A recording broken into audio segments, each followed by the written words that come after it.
inclusive na hindi lamang ipakita na negative siya sa shabu, hindi lamang negative sa marijuana, kundi pati dito sa mainit na pinag-uusapan na cocaine. So lahat yan, yung tatlong illegal substance na yan, prohibited substance na yan, ay nag-negative ang resulta ni Bongbong Marcos. Para sa amin, nagawa na namin yung dapat gawin ni Bongbong Marcos at tapos na ang isyong yan. Nagpa-test na yung tao at yung resulta negative, ayaw pa rin nila maniwala. Hello, what's up guys sa Luzon, Visayas at Mindanao. Welcome po muli kayo sa aking YouTube channel, Kabayan Sam TV. Ngayon po mga kabayan ay gusto ko lang i-share sa inyo itong mga taong ito na talagang todo suporta sa ating mahal na Pangulo noong nakaraang mga taon mula noong 2021 at nagkaroon ng election, presidential election ng 2022. At nung nanalo ang ating mahal na Pangulo, sila naman po ngayon ang talagang bumabatikos sa ating mahal na Pangulo. Hindi natin alam kung anong naging dahilan. Pero bago ang lahat mga kabayan, bago natin sila pag-usapan, ay pwede bang paki-like muna ang video at paki-subscribe. Paki-pindot na rin po ang notification bell para update kayo sa mga bago kong i-upload na video. At yun nga po mga kabayan, maraming salamat sa inyong todo suporta sa aking mga video. At ito na nga po mga kabayan, ay panuorin natin. Unahin natin itong si Vic Rodriguez. Dito guys, panuorin natin kung paano niya sinuportahan ang ating mahal na Pangulo. Wala na kaming magagawa sa mga taong may talagang puot sa puso at wala rin ako magagawa na kahit anong paliwanag doon sa mga taong ayaw mapaliwanagan, hindi ko na rin maaaring ipaunawa sa mga tao. Diba guys, talagang pinagtatanggol niya kung ano po yung isinabmit ang ating mahal na Pangulo dahil nga po sunod sa negative sa NBI, kung resulta ano sa drug test sa opisina, sa tanggapan ng punong hepe ng Philippine National Police, yung drug result ni Bongbong Marcos, yan na lang ho ang aming paninindigan. Binabanata nila yung naging resulta nung drug test ni Bongbong Marcos. The drug test, the standard is there. Yun ang sinunod namin. In fact, si Bongbong Marcos ang kauna-unahang nag-drug testing. Hindi naman namin alam na aabot sa puntong ganito magiging issue pala dahil nga nagpa-renew siya nung kanyang permit to carry firearm outside of residence. Okay. So as early as November 10, meron nang isinagawang test ang PNP Crime Laboratory. Sinigundahan na lang namin ito nung si Bongbong Marcos ay nagpa-test ulit noong isang araw dahil nga para maging inclusive na hindi lamang ipakita na negative siya sa shabu, hindi lamang negative sa marijuana, kundi pati dito sa mainit na pinag-uusapan na cocaine. So lahat yan, yung tatlong illegal substance na yan, prohibited substance na yan, ay nag-negative ang resulta ni Bongbong Marcos. Para sa amin, nagawa na namin yung dapat gawin ni Bongbong Marcos at tapos na ang isyong yan.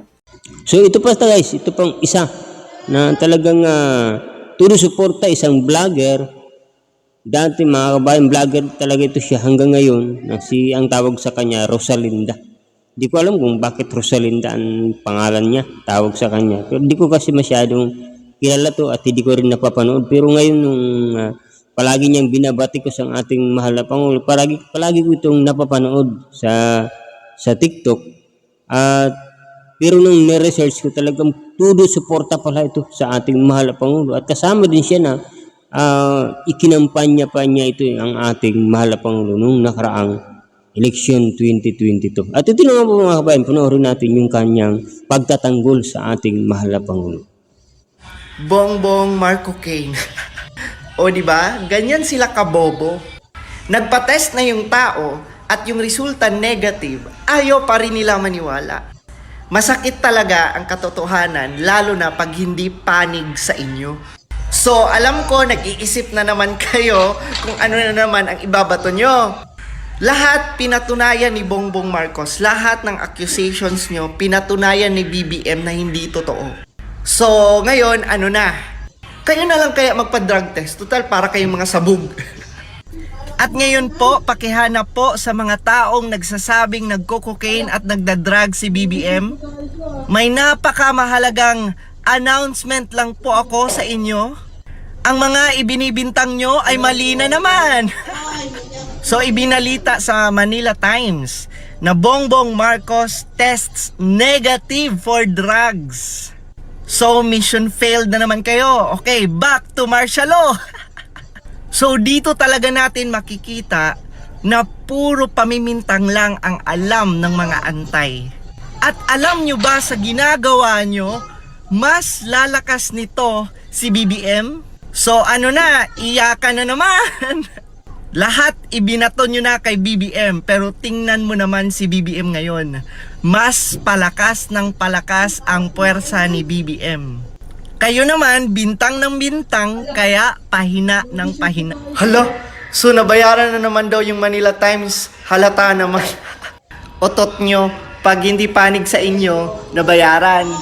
Bintang na naman. Kawawa no, nabuhay kayo, puro pamimintang. At hindi naman na kailangan bayaran ni BBM para maging maganda yung publicity niya. Kami na ang bahala doon. Ang mga taong bayan na ang bahalang magprotekta.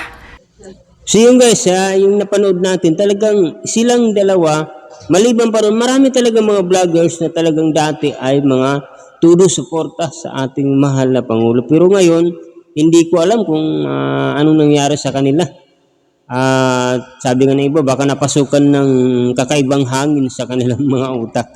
Hindi ko rin alam, yun ang opinion nila. Pero sa akin, hindi ko rin masabi kung anong nangyari. Kasi doon naman kay Vic Rodriguez, ay doon ko napatunayan na base po sa mga balita na talagang dumating sa kanya yung naging issue kasi dito yung sugar na talagang hindi ko alam kung tama yung nakuha kong impormasyon na sa pagpipirma na parang sinabutahe.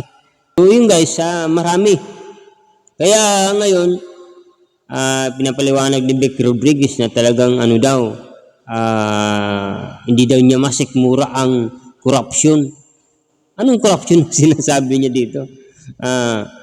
Sinasabi niya dito tungkol sa ang inaano niya naman tungkol sa BICAM report na anong kinalaman diyan ng ating mahal na Pangulo. Samantalang ang pinirmahan ng ating mahal na Pangulo ay kumpleto at walang blanco. So yun guys, ano po ba ang masasabi niyo dito sa dalawang ito? Na todo suporta sa ating mahal na Pangulo, pero pagdating ngayon, sila naman ngayon yung talagang bumabatikos sa ating mahal na Pangulo. Sila po talagang yung matinding bumabanat ng mga mga kasiraan, lalo na itong si Vic Rodriguez na sinabi niya, pinatunayan na nga niya na 3 beses na dumaan sa ating mahal Pangulo yung drug test at ang naging result ay negative. Pero pagdating ngayon, patuloy pa rin niyang pinipilit ang ating mahal na Pangulo na mag-umpisa sa kanya ang pag-drug test. O di ba? Anong tawag doon sa kanya? At ang sabi pa ni Harry Roque nung nagpa-drug test ang mga kandidato at inimbitahan ng, di ba, si Harry Roque, tagapagsalita ng ating mahal na Pangulo nung nakaraang administrasyon, sabi na ang paninindigan ang tagapagsalita ng Pangulong Duterte ay hindi pwede na maging sunod-sunuran na lang. Maging sunod-sunuran ang ating mahal na Pangulo sa mga sinasabi ng tao. Ganun din yan. Di ba? Ganun din ang ating mahal na Pangulong BBM ngayon na hindi pwede na siya na maging sunod-sunuran doon sa mga tao kung ano ang sabihin, hilingin, ganito gawin para mapatunayan. Hindi pwede ganun dahil napatunayan na niya noong siya ay tumakbo bilang presidente noong 2022 at nagkaroon ng drug test at naging negative ito. At ano pa ang kanilang dapat mapatunayan? Di ba? Ano pa ang gusto nilang hilingin?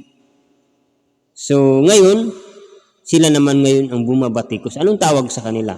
So, ilagay niyo lang po sa comment section ang inyong masasabi at ito'y pag-uusapan natin mga kabayan at sana ay magising tayo kung ano ba ang tawag sa kanila ngayon sa mga taong ito. May mga nagsasabi na baka daw nagtampo. Hindi natin alam kung hindi nabayaran o ano, lalo na itong vlogger na to. Baka malaki daw ang bayad sa kabila. Pero hindi ko alam, yung opinion nila yun. Wala naman akong sinasabi. Basta, Hinihingi ko lang ang inyong mga comment. Kung ano ang masabi nyo sa dalawang taong ito, ilagay nyo lang po sa comment section. Maraming salamat po mga kabayan sa oras ninyo sa panonood. God bless you all. Magkita-kita po muli tayo sa sunod na mga video.